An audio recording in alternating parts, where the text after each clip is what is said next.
Good morning दोस्तों, आइए व्यास IAS academy के यूट्यूब चैनल में आपका सभी का स्वागत है। तो आइए हम बात करते हैं सबसे पहले एफआरओ के पेपर की। आप लोग मेरे हाथ में एफआरओ का पेपर देख रहे हैं और इसमें से जो हम मुख्य बात करेंगे वो करेंगे एफआरओ का जो उत्तराखंड की जो मेन 1 से 32 तक का जो टोटल क्वेश्चन पूछे गए थे 32 क्वेश्चन, आज हम उनकी सॉल्यूशन की बात करेंगे कि उत्तराखंड में किस तरह से क्वेश्चन बनाता है और कहाँ से इसने क्वेश्चन पुट अप किए हुए हैं, तो उन पर ही बात करेंगे विशेष तौर पर। तो आइए देखते हैं पहला क्वेश्चन क्या पूछा है इन्होंने कल। तो सबसे पहले उसी में बात करते हैं। एफआरओ क्वेश्चन पेपर की बात करते हैं। मेरे हाथ में पेपर देख रहे हैं आप लोग और सबसे पहला क्वेश्चन देखते हैं। आप लोग मेरे पास जो पेपर है वो है आपका सेट नंबर डी। डी में पहला क्वेश्चन देखेंगे आप लोग। इन्होंने पूछा हुआ है उत्तराखंड के उस जिले का नाम बताइए जहां कार्तिक स्वामी मंदिर है। कार्तिक स्वामी मंदिर, पहला क्वेश्चन है कार्तिक स्वामी मंदिर।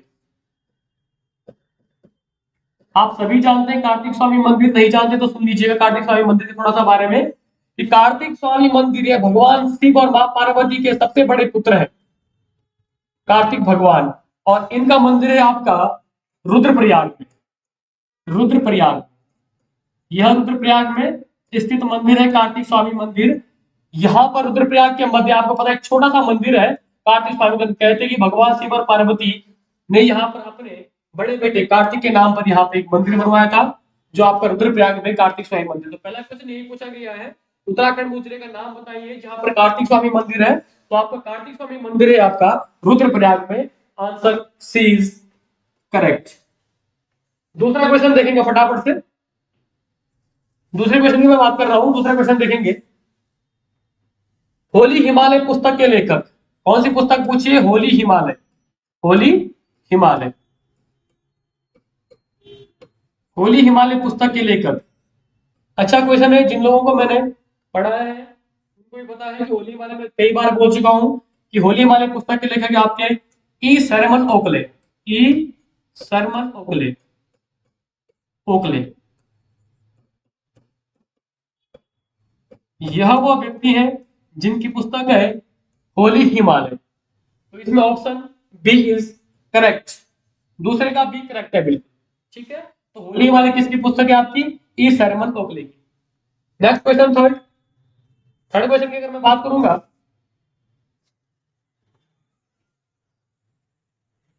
तो क्वेश्चन थर्ड देखेंगे आप लोग। कुमाऊं का अंतिम राजा।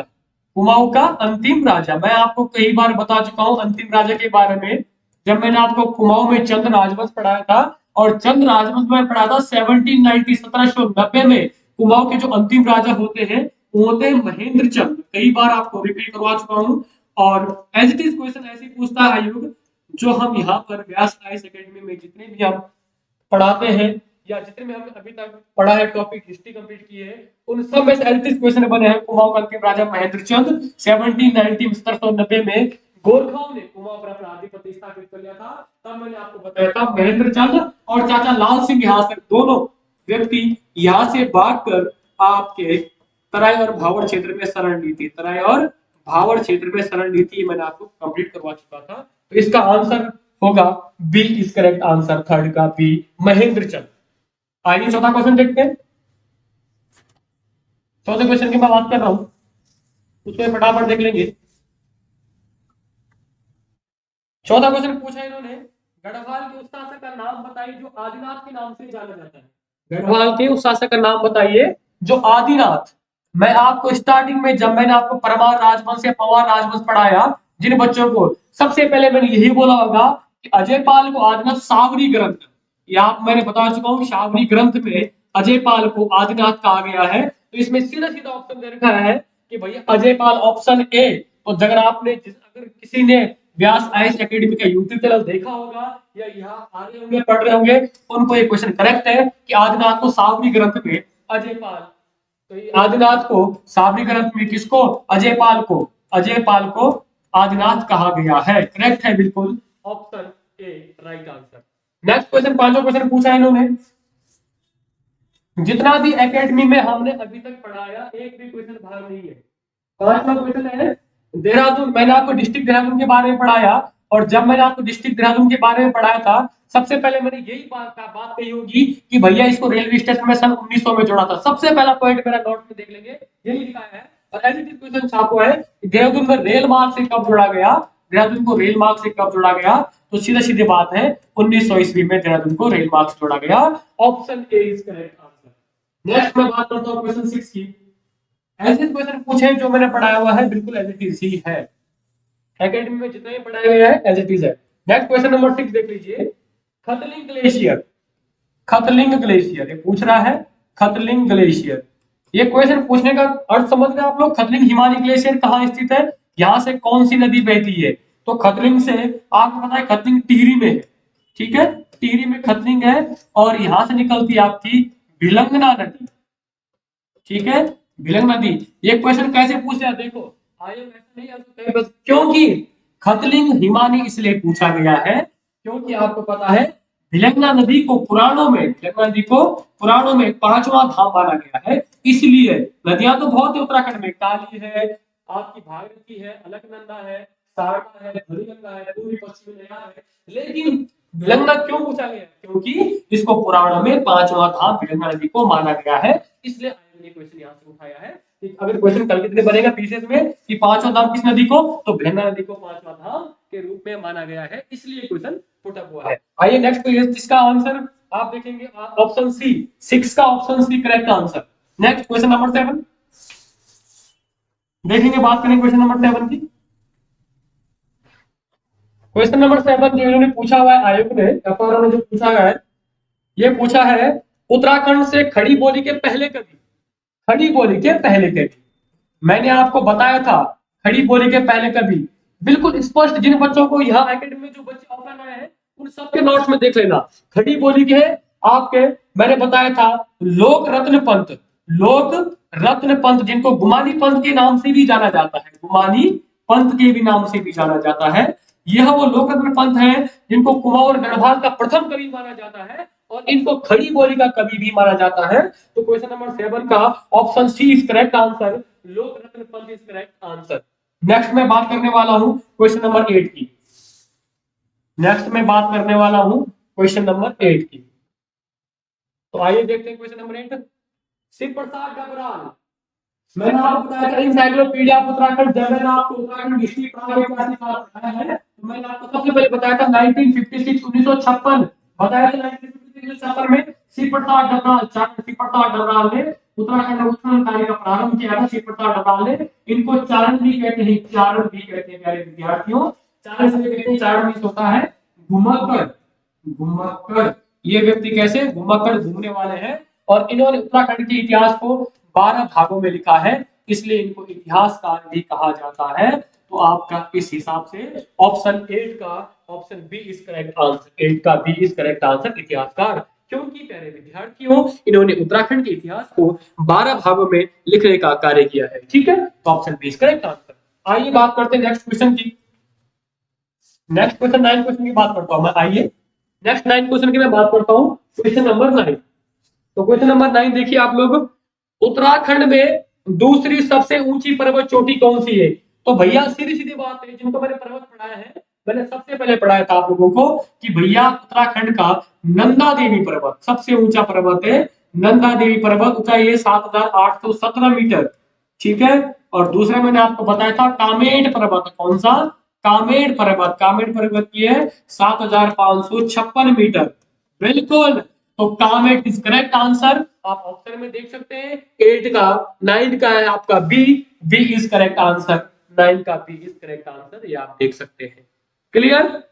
बहुत ही अच्छा आयोग ने क्वेश्चन पूछा था और जिन विद्यार्थियों ने व्यास आईएएस एकेडमी में हमसे पढ़ा है यहाँ पर एकेडमी में, उनके मेरे अकॉर्डिंग 30 में से 30, 32 में से 32 नंबर एग्जैक्ट है और मैं उन विद्यार्थियों को शुभकामनाएं देना चाहूंगा जिन्होंने ये छोटा क्वेश्चन अच्छे किए होते हैं। दूसरा मैं बात करना चाहूंगा क्वेश्चन नंबर 10 की, 10 नंबर की बात करना चाहूंगा। इन्होंने पूछा है उत्तराखंड राज्य का सबसे लंबा हिमनद कौन सा है? सबसे लंबा हिमनद, अब देखेंगे क्वेश्चन देखेंगे, सबसे लंबा हिमनद, हिमनद होता है ग्लेशियर, हिमनद सबसे लंबा हिमनद है आपका गंगोत्री ग्लेशियर, उत्तरकाशी वाला गंगोत्री ग्लेशियर आपको पता है गंगोत्री ग्लेशियर आपका कहाँ है प्यारे विद्यार्थियों? तो उत्तरकाशी। कहाँ है? उत्तरकाशी। और विशेषता देखिए गंगोत्री ग्लेशियर की, गंगोत्री ग्लेशियर की लंबाई देखिए, लंबाई, लंबाई इसकी 30 किलोमीटर, और ब्रेड चौड़ाई देखिए इसकी, चौड़ाई, चौड़ाई इसकी 2 किलोमीटर, इसलिए ये सबसे लंबा क्या है ग्लेशियर माना जाता है। तो according to your option D is correct answer, कैन का D is correct answer. Question number 11 देखिए, क्वेश्चन नंबर 11 देख लीजिए फटाफट से। क्वेश्चन नंबर 11, अगर मैं बात करूं क्वेश्चन 11 की, 11 की बात करूंगा, नेहरू पर्वतारोहण संस्थान कहाँ स्थित है? मैंने आपको एग्जैक्ट क्वेश्चन पेपर में छाप के दिया था कि एनआईएम की स्थापना, जब मैं सेकेंड ईयर पेपर दिया था तो आपको ऐसे दिया था, Nehru NIM, Nehru institute of mountaineering, Nehru पर्वतारोहण संस्थान, स्थापना 14 नवंबर 1965, आपका उत्तरकाशी, उत्तरकाशी। ठीक है, तो इसने यही पूछा आयोग ने कि एनआईएम कहाँ स्थित है, तो आपका option C is correct answer, Uttarkashi. ठीक है, नेक्स्ट क्वेश्चन, क्वेश्चन नंबर 12 की बात मैं करूंगा। तो क्वेश्चन नंबर 12 में आप देखेंगे क्या पूछा है, निम्नलिखित में से कौन पुरुषार्थ के संपादक है? निम्नलिखित में से कौन पुरुषार्थ के संपादक है? ये क्वेश्चन पूछा गया है कि पुरुषार्थ के संपादक कौन है। तो आइए पुरुषार्थ पेपर देखेंगे, पुरुषार्थ, पुरुषार्थ, पुरुषार्थ के संपादक है आपके। तो 1918 में ये पेपर हुआ था आपका, पुरुषार्थ 1918 में इसका हुआ था 1918 में, और 1918 में इसका संपादक जब हुआ 1918 में, आपको पता है 1913 में अल्मोड़ा अखबार के संपादक रहे बद्रीदत्त पांडे। उसके बाद इन पेपरों को जैसे बंद कर दिया गया तो 1918 में पुरुषार्थ निकाला था, और पूछा गया किसके द्वारा, तो भैया अभी गिरिजादत्त नेथानी, गिरिजा, ये एज इट इज पढ़ाया गया आपको क्वेश्चन है, गिरिजादत्त नेथानी, ये क्वेश्चन बिल्कुल एज इट इज पढ़ाया गया है, एज इट इज पूछा गया है। तो option B is correct answer, 12 का बी इज करेक्ट आंसर। तो यानी कि पहली सीरीज से 1 से लेकर 12 तक आपके जितने भी क्वेश्चन पूछे गए हैं, पहला पूछा, दूसरा, 3 में से 12 के 12 क्वेश्चन आपको पढ़ा चुका हूं व्यास आईएएस एकेडमी में, और बिल्कुल क्लियर आप हो चुके हैं।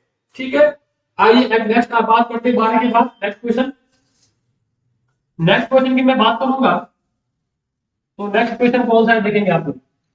अब आगे चलते हैं, नेक्स्ट उत्तराखंड में कौन सा क्वेश्चन पूछा है।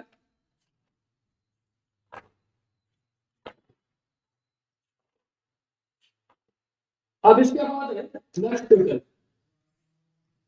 भारत रत्न से सम्मानित उत्तराखंड की एकमात्र विभूति, भारत रत्न से सम्मानित, भारत रत्न से सम्मानित एकमात्र विभूति।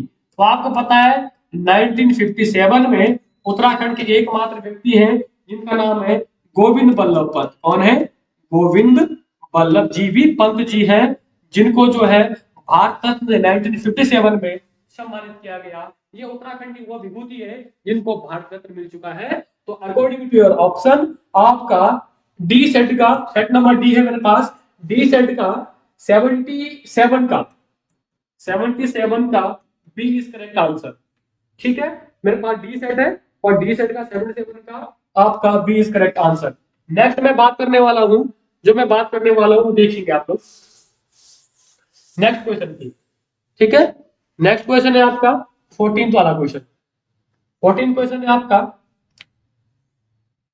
टिहरी रियासत का भारत संघ में विलय। आपको अच्छे से टिहरी रियासत पढ़ा रखी है, कूट कूट के पढ़ा रखी, टिहरी रियासत का भारत में विलय। मैंने आपको कई बार बताया है टिहरी रियासत का भारत में विलय हुआ था 1 अगस्त, आप पिछला वीडियो देख सकते हैं, 1 अगस्त 1949 में टिहरी का भारत में विलय हुआ था। आपको पता है महाराजा मानवेंद्र शाह ने टिहरी के विलय पत्र पर हस्ताक्षर किया था, इसलिए टिहरी का रियासत का विलय हुआ था 1 अगस्त 1949 को। आपका 78 का option C is correct answer. Next question है क्वेश्चन नंबर 15। 15 क्वेश्चन पूछा है उत्तराखंड की सबसे लंबी नदी।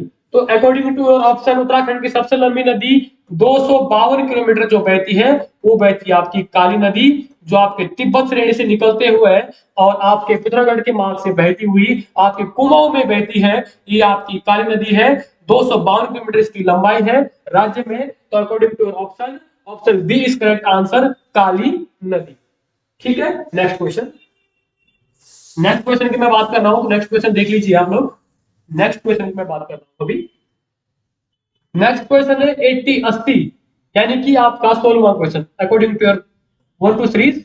आपका 16 बेसिस अकॉर्डिंग टू पेपर 16वां क्वेश्चन पूछा है कि रामायण, मैंने कई बार बता चुका हूं रामायण के बारे में कि भैया ये मुखोटा नृत्य वाला क्या है, इसमें मुखोटा पहना जाता है। मुखोटा ये कहां होता है? चमोली के सलूड़ डुंगरा क्षेत्र में। चमोली के सलूड़ डुंगरा क्षेत्र में, सलूड़ डुंगरा क्षेत्र, सॉरी एक सेकेंड, सलूड़ डुंगरा क्षेत्र में होता है ये वाला नृत्य। स्वांग नृत्य कैसे? स्वांग नृत्य जो होता है, स्वांग नृत्य। तो क्वेश्चन, रामायण को किस वर्ष विश्व विरासत सूची में शामिल किया गया? तो भैया सीधा सीधा ऑप्शन था 2009 में रामायण को विश्व धरोहर सूची में शामिल कर लिया गया। ये जो करेक्ट आंसर कई बार बता चुका हूं, अकॉर्डिंग टू योर ऑप्शन 80 का A is correct answer. 2009 Ramayan मुखोटा नृत्य भी है, चमोली में होता है, सलूड़ डुंगरा क्षेत्र में। ठीक है, नेक्स्ट। नेक्स्ट मैं बात करूंगा नेक्स्ट क्वेश्चन की। तो भैया आओ नेक्स्ट क्वेश्चन की ओर, नेक्स्ट क्वेश्चन की ओर आते हैं और पढ़ते हैं नेक्स्ट क्वेश्चन की बात। नेक्स्ट क्वेश्चन है हमारा 81, पुस्तक है आपकी गणिका पुस्तक। गणिका नाटक, ये नाटक है, पुस्तक नहीं है भैया। गणिका नाटक है आपका मोलाराम का। किसका? मोलाराम का। ठीक है, ये मोलाराम वह व्यक्ति है जिनको पता है, जिन्होंने 5 राजाओं के दरबार में रहे। मोलाराम ये क्या है? चित्रकार है मोलाराम। पेशे से मोलाराम क्या थे? सुनार थे, सुनार। ये क्वेश्चन बनता है, मोलाराम पेशे सुनार थे और वैसे चित्रकार है मोलाराम। क्या है? चित्रकार है। टी रियासत में आप देखा होगा, राजाओं के दरबार में रहने वाले, कई राजाओं के दरबार, लगभग 4-5 राजाओं के दरबार में रहने वाले राजा आपकी कौन है? ये मोलाराम। ठीक है, तो इनका ही नाटक है, गणिका नाटक मोलाराम का है। अकॉर्डिंग टू योर ऑप्शन 81 का A is correct answer. Next question पूछा उत्तराखंड में इन्होंने। नेक्स्ट क्वेश्चन की बात कर लेंगे। तो नेक्स्ट क्वेश्चन है 81। नेक्स्ट क्वेश्चन पूछा है 82 वाला। 82 वाला, अवतार सिंह पवार का संबंध। अवतार सिंह पवार, नेक्स्ट क्वेश्चन पूछा है अवतार सिंह पवार का संबंध। अवतार सिंह पवार का संबंध। तो भैया अवतार सिंह पवार वो व्यक्ति है जो कोटद्वार के रहने वाले थे। कहाँ के? कोटद्वार के। वर्तमान में है नहीं ये व्यक्ति, इनकी मृत्यु हो चुकी है अवतार सिंह पवार जी की। और अवतार सिंह पवार जी वो व्यक्ति है जो कोटद्वार के रहने वाले हैं। और इसलिए क्वेश्चन पूछा गया क्योंकि इसकी मूर्ति को, इसकी प्रतिमा को, इसकी बनाई गई प्रतिमा को शासन प्रशासन द्वारा इनमें कुछ हद से किया जा रहा था, इसलिए ये व्यक्ति, इनका संबंध है मूर्तिकार से। तो कौन है अवतार सिंह पवार? आपके मूर्तिकार। अकॉर्डिंग टू योर ऑप्शन मूर्तिकार is correct answer. Option B is correct answer. 82 का बी, आपका 82 का बी इज करेक्ट आंसर। मूर्तिकार, अवतार सिंह पवार कोटद्वार के मूर्तिकार। नेक्स्ट,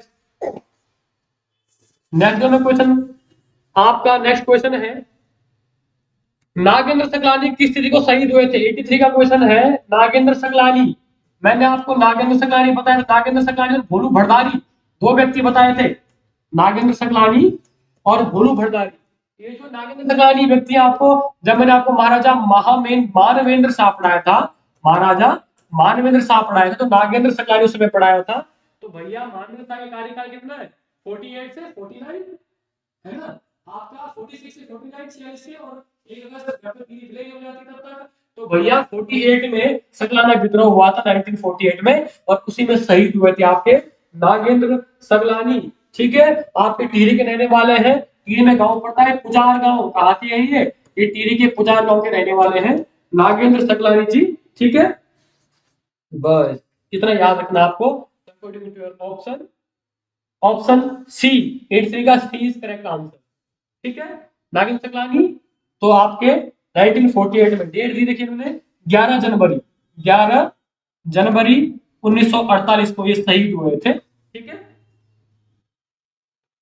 इनको जो है अंग्रेज द्वारा एक कर्नल डॉर्नाइट जो है, डॉर्नाइट, इनके द्वारा इनको शहीद किया गया था, इनके द्वारा इनकी हत्या कर दी गई। ठीक है, नेक्स्ट क्वेश्चन, नेक्स्ट क्वेश्चन की मैं बात करूंगा। तो आइए नेक्स्ट क्वेश्चन पे हम देखते हैं फटाफट से। नेक्स्ट क्वेश्चन पूछा इन्होंने उत्तराखंड में, उत्तराखंड में सबसे प्राचीनतम अभिलेख, सबसे प्राचीनतम अभिलेख उत्तराखंड में, सबसे प्राचीनतम अभिलेख प्राचीनतम अभिलेख। तो भैया उत्तराखंड का सबसे प्राचीनतम अभिलेख, जब मैंने आपको आज कैसी का प्रोटो हिस्टोरिकल पीरियड पढ़ाया था, तो प्रोटो हिस्टोरिकल पीरियड में मैंने आपको बताया था कि अशोक का काशी शिलालेख 257 ईस्वी का। तो भैया यही सबसे पुराना है, अशोक का काशी शिलालेख। जब मैंने कहा था अशोक काशी शिलालेख कहाँ है आपके, देहरादून में है अशोक काशी शिलालेख। और क्वेश्चन बताया इसमें, और देहरादून में कहा, यमुना प्लस टॉस नदी के मध्य स्थित है। दूसरा, 10 फीट इस शिलालेख की हाइट है। तीसरा, 5 राजाओं, योद्धा राजाओं का वर्णन है। छठा क्वेश्चन मैंने बताया था, स्थानीय अमलाव नदी, कौन सी नदी, अमलाव नदी। तो आपके according option option C is correct answer. 88 का C is correct answer. Kalsi शिलालेख सबसे पुराना अभिलेख है। नेक्स्ट क्वेश्चन पूछा गया है कि भैया भौगोलिक दृष्टि से उत्तराखंड का सबसे बड़ा जिला, ज्योग्राफिकल कंडीशन, उत्तराखंड का सबसे, किस जनपद का भौगोलिक क्षेत्रफल, किस जिले का सर्वाधिक क्षेत्रफल है, तो भैया चमोली का सर्वाधिक क्षेत्रफल है आपका। और सबसे कम क्षेत्रफल है आपका चंपावत का। तो आप ये याद रखेंगे, चमोली और चंपावत, च और च दोनों का क्षेत्रफल इसका ज्यादा है, इसका सबसे कम है। तो आपका सबसे कम जब आएगा तो चंपावत, सबसे ज्यादा जब आएगा तो चमोली। नेक्स्ट क्वेश्चन फटाफट देखेंगे जरा सॉल्यूशन। नेक्स्ट क्वेश्चन पूछा गया है, पुरस्कृत फिल्म, पुरस्कृत फिल्म है जिसका नाम है, एक क्वेश्चन पूछा गया है, पुरस्कृत फिल्म जिसका नाम है देवभूमि। देवभूमि ये फिल्म प्यारे विद्यार्थियों, फॉर काइंड नॉलेज बता दूं आपको, the land of god, the land of god, Devbhoomi the land of god 2016 में एक आई थी डॉक्यूमेंट्री फिल्म, 2016 में। ठीक है, इसके निर्देशन के रूप में ऑप्शन में यहाँ पे इनकी निर्देशन है गौरान आपके पैकले, पैस, एक सेकंड है, गौरान पेस्के लेविच, ये इनके निर्देशन है। 2016 में डॉक्यूमेंट्री फिल्म आई थी, डॉक्यूमेंट्री, उसके है गौरान पेस्केलेविच। ये ऑप्शन ए आपका 90 का option A is correct answer. 90 का option A is correct answer. ठीक है, नेक्स्ट क्वेश्चन जो पूछा है देख लेंगे। नेक्स्ट क्वेश्चन इन्होंने पूछा हुआ है कि निम्नलिखित में से कौन सा वन्यजीव विहार हिम तेंदुआ के संरक्षण के लिए प्रसिद्ध है। आपको मैंने बताया था हिम तेंदुआ के संरक्षण के लिए गोविंद वन्यजीव विहार स्थापना वर्ष 1955, 1955 में गोविंद वन्यजीव विहार की स्थापना हुई थी। उत्तरकाशी में है गोविंद वन्यजीव विहार, कहाँ है ये, उत्तरकाशी में। तो आपका गोविंद वन्यजीव विहार कौन सा, गोविंद वन्यजीव विहार, वन्य जीव विहार आपका उत्तरकाशी में है। और गोविंद वन्य जीव विहार में हिम तेंदुआ शायद वर्तमान में आप देखना 86-87 के आसपास है, लेकिन जब पहली बार यहाँ पर हिम तेंदुआ को लाया गया था उस समय पेपर में हेडलाइन भी बनी थी कि भैया आज से उत्तराखंड में गोविंद वन्य जीव विहार में हिम तेंदुआ संरक्षण दिया जाएगा। तो ऑप्शन अकॉर्डिंग टू ऑप्शन 93 का C is correct answer. Next question पूछा है उत्तराखंड में विकास खंडों की संख्या, उत्तराखंड में विकास खंडों की संख्या यानी उत्तराखंड में कुल कितने ब्लॉक है। तो भैया उत्तराखंड में 95 ब्लॉक है। आपकी परीक्षावाणी में दिया गया क्वेश्चन है, ऑनलाइन में परीक्षावाणी में कि 95 ब्लॉक वर्तमान में उत्तराखंड में 95 ब्लॉक मुख्यालय है। नेक्स्ट क्वेश्चन पूछा गया है कि निम्नलिखित में से कौन एक खिलाड़ी उत्तराखंड से नहीं है। जसपाल राणा, उन्मुख चंद, ऋषभ पंत और आपका ललित उपाध्याय। जसपाल राणा आपको पता है गोल्डन बॉय है। दूसरा उन्मुख चंद आपको पता है बल्लेबाज क्रिकेटर है। आप ऋषभ पंत जी भी आपको पता है ऋषिकेश के हैं। ये तीनों व्यक्ति हैं कि, तो इसमें ललित उपाध्याय यहाँ के नहीं है। तो option A is correct answer, 92 का ए इज करेक्ट आंसर कि भैया कौन नहीं है आपका, ललित उपाध्याय यहाँ के नहीं है। ठीक है, नेक्स्ट क्वेश्चन पूछा है इन्होंने, heli national park, heli national park, बहुत नेशनल पार्क, ये रामनगर वाला नेशनल पार्क जिसे कॉर्बेट भी कहते हैं आप लोग, कॉर्बेट नेशनल पार्क, स्थापना वर्ष 1936, कई बार बता चुका हूँ, कॉर्बेट की स्थापना 1936। आपको कुछ नहीं करना था, 94 का सी में टिक मारना था, 94 का C is correct answer. Corbett national park की स्थापना 1936। नेक्स्ट क्वेश्चन में पूछा हुआ है प्यारे विद्यार्थियों, निम्नलिखित में से किस साल में मानव कंकाल पाए गए हैं। निम्नलिखित में से किस ताल में मानव कंकाल पाए गए हैं। तो आइए देखते हैं इस ताल को, कौन ताल को, इसकी कहानी भी सुन लेते हैं कि कौन सा ताल है ये। तो आइए, क्वेश्चन पूछा गया है कि निम्नलिखित में से किस ताल में मानव कंकाल, तो भैया मानव कंकाल है आपका रूपकुंड में। कहा है आपका रूपकुंड, और ये रूपकुंड प्यारे विद्यार्थियों पढ़ता है चमोली में। कहा पढ़ता है? चमोली में। इतिहासकार लिखते हैं कि एक बार शिव और मां पार्वती कैलाश जा रहे थे, तो मां पार्वती ने भगवान शंकर से पूछा कि मैं कैसी दिख रही हूं। तो भैया शंकर भगवान जी ने कहा कि हमें क्यों पूछते हो, आपके बगल में एक ताल है, एक क्या है, छोटा सा सरोवर, इसमें देखो, अपनी परछाई देखो, आप दिख जाओ तुम कैसे दिख रही हो। तो लिखते हैं कि जैसे मां पार्वती ने इस कुंड में अपना रूप देखा, और वो कुंड जो है मां पार्वती के रूप से क्या हो गया, सौंदर्य प्रतिभूत हो गया, इसलिए इसका नाम क्या पड़ा, रूप कुंड पड़ा। अब इसको कंकाली ताल क्यों कहते हैं, क्योंकि इसके पीछे बहुत सुंदर कहानी है। यहाँ पर तत्कालीन समय में एक राजा हुआ करते, राजा यश धवल और उनकी रानी पत्नी विल्पा। कौन सा राजा? यश धवल, यश धवल और उनकी पत्नी विल्पा। ठीक है, इनके सैनिकों पर जब क्या हुआ था, युद्ध हुआ था, यहाँ पर अत्याचार हुआ था, तो इनके साथ जितने भी सैनिक थे उन सबको मार मार करके इस कुंड में फेंका गया। और आज भी इस कुंड में कंकाल मिलते हैं, इसलिए उसको रेशमी ताल भी कहते हैं, रूप कुंड भी कहते हैं, और कंकाली ताल भी कहते हैं। तीनों नाम दे दिए मैंने, कंकाली ताल, रेशमी कुंड और रूप कुंड, ये तीनों का नाम है आपका चमोली में रूप कुंड। तो अकॉर्डिंग टू योर ऑप्शन 95 का B is correct answer. Next question इन्होंने पूछा हुआ है, उत्तराखंड में वनराजी, इनको वनरावत भी कहते हैं, राजी जनजाति। मैंने आपको जनजाति जब आपको पढ़ाई होगी तो आपको बताएगा राजी जनजाति, राजी जनजाति, यह वो जनजाति है जो जंगलों में निवास करती है। ठीक है, इनको वनरावत भी कहते हैं, वन राउत भी कहते हैं।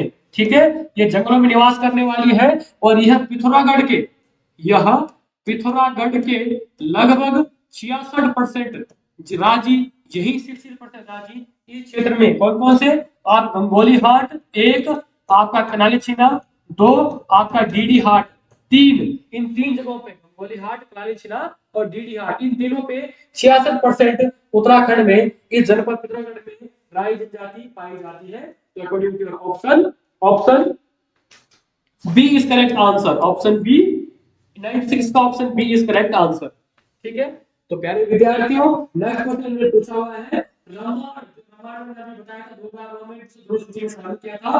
रामायण किस वर्ष नई दिल्ली गणतंत्र दिवस की परेड में शामिल हुआ? रामायण किस वर्ष नई दिल्ली गणतंत्र दिवस की परेड में शामिल हुआ? तो रामायण को 2016 में, 2016 में गणतंत्र दिवस की झांकी बनाया गया था, गणतंत्र दिवस की झांकी बनाया गया था रामायण को। ये बहुत इंपॉर्टेंट क्वेश्चन है, और इसका option A is correct answer, 2016, ये 97 का ए। ठीक है, मैंने सब लिखवा रखे आप लोगों को, झांकी जब जो शुरू हुई थी 2008 से लेकर और 2021 तक, कब कब जो है रामायण, केदारनाथ, लोक संस्कृति, कितनी झांकियां हुई है, मैंने सब नोट करवा रखे आप लोगों को। नेक्स्ट 98 क्वेश्चन देखेंगे। 98 क्वेश्चन थोड़ा घुमा के पूछा मैं 98 क्वेश्चन। आइए देखते हैं इसमें क्या घुमाया हुआ है आयोग ने। आयोग का पेपर थोड़ा घुमाएगा भी, क्वेश्चन अच्छे पूछता है आयोग हमेशा, तो घुमाएगा, देख लें कैसे घुमा रखा है, हम भी देखेंगे, इसमें चर्चा करते हैं क्या घुमा रखा है। भारत के सर्वोच्च न्यायालय में न्यायाधीश रहने वाले उत्तराखंड के प्रथम न्यायविद कौन थे? तो इन्होंने पूछा है उत्तराखंड के प्रथम न्यायविद, तो भैया प्रथम न्यायविद रहे आपके न्यायमूर्ति, न्यायमूर्ति पीसी पंत, आपके प्रफुल्लित चंद्र पंत, पीसी पंत, ये तो पहले है। ठीक है, दूसरे व्यक्ति रहे आपके न्यायमूर्ति वी के बिस्ट, ये दूसरे व्यक्ति हैं। और तीसरे व्यक्ति हैं आपके न्यायमूर्ति आपके सुधांशु धूलिया, सुधांशु सुधांशु धूलिया।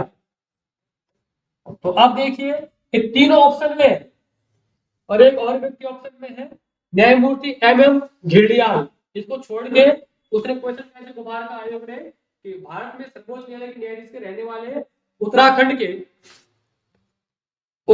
के कौन से आपके प्रथम पूछ रहा है ये, भारत के सर्वोच्च न्यायालय में न्यायाधीश रहने वाले उत्तराखंड के प्रथम न्यायविद, तो आप कौन सा रखिए, न्यायमूर्ति पीसी पंत, ये भारत के भी रहे, उत्तराखंड के भी रहे, उसके बाद वी के बिस्ट, उत्तराखंड की भी रहे और भारत की भी रहे, उसके बाद धूलिया उत्तराखंड की भी रहे और भारत की भी रहे। यानी कि अगर क्वेश्चन ऑप्शन के हिसाब से क्वेश्चन पूछेगा तो ये तीनों इनमें से पहला पूछा है तो न्यायमूर्ति P C Pant according to option 98 का B is correct answer. B is correct answer.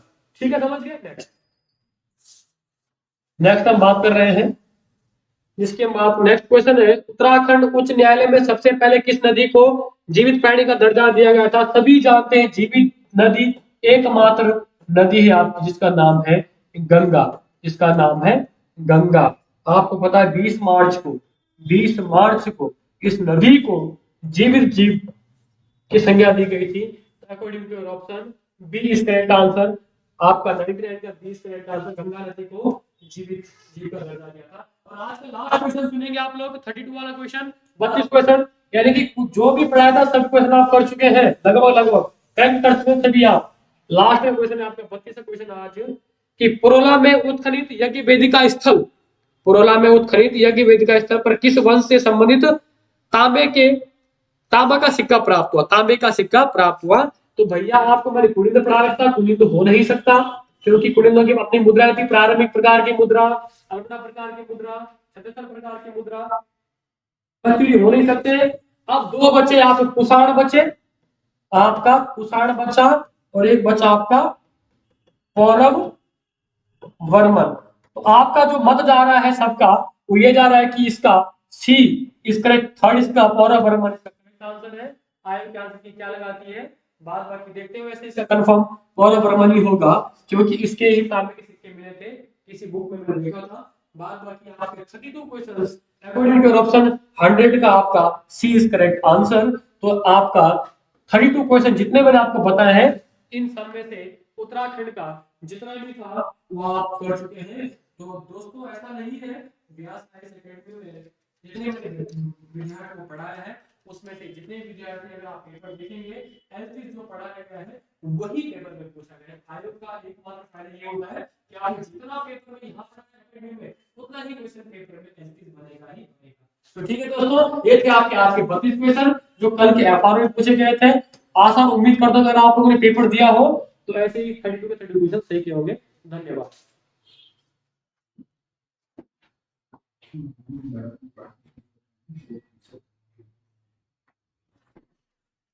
तो दोस्तों इसके बाद जो हमारा उद्देश्य रहेगा देखो एफआरओ में तो हमने 32 के 32 क्वेश्चन जो भी पढ़ाए थे वो 32 के 32 क्वेश्चन विद्यार्थी एग्जैक्ट सही करके आते हैं। इसके बाद हमारा उद्देश्य रहेगा कि भैया पीसीएस मेन और लोअर पीसीएस इसके लिए चलने वाली है मैराथन क्लासेस।